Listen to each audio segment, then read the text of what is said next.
একটা ডালের আগায় বসে গুড়ায় কোপ মারছি, পড়ে যাবি যে। কেনে তুই উপরওয়ালা নাকি যে তুই যা বলবি তাই হবে? অত জ্ঞান দিতে আসিস নি, তুই যেখানে যাচ্ছিস সেখানে যা, আমাকে আমার কাজ করতে দে। ঠিক আছে কাট, যখন পড়ে গিয়ে হাত পা ভাঙবে তখন ঠিক বুঝতে পারবি। শালা আমার আমাকে বুঝাইতে এসছে, ছাগলের পাতা কেটে কেটে এত বড় হলু, কোনোদিন পড়নু না, আর আজ পড়ে যাবো। কি করে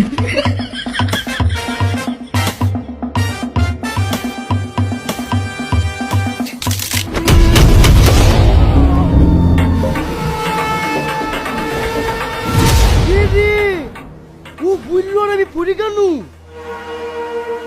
ও জানলো কি করি? তার মানে ও নিশ্চয়ই উপরওয়ালা। কি করে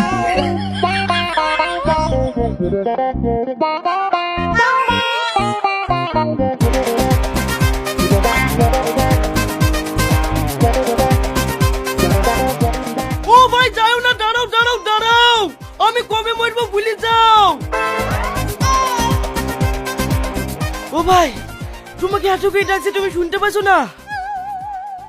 পড়ে গেছিলা, আমি জানতাম তো তুমি পড়বা, মজাই লাগিছে।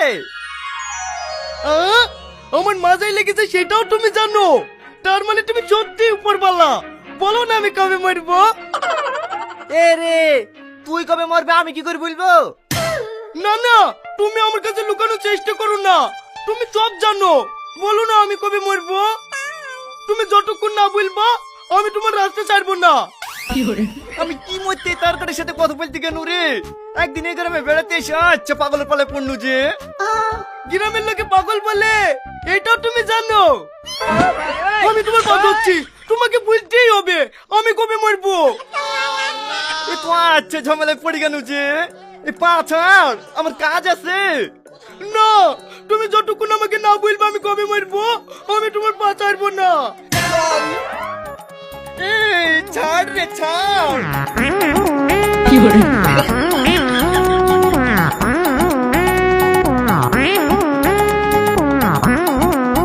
না, আগে বলো আমি কবে মরবো। এ তো ছাড়বে না রে। যা, যেদিন তো পেছন দিয়ে লাল নীল শুতে বেরোবে সেদিন তুই মরবি। ঠিক আছে উপরওয়ালা, তোমাকে অনেক অনেক ধন্যবাদ।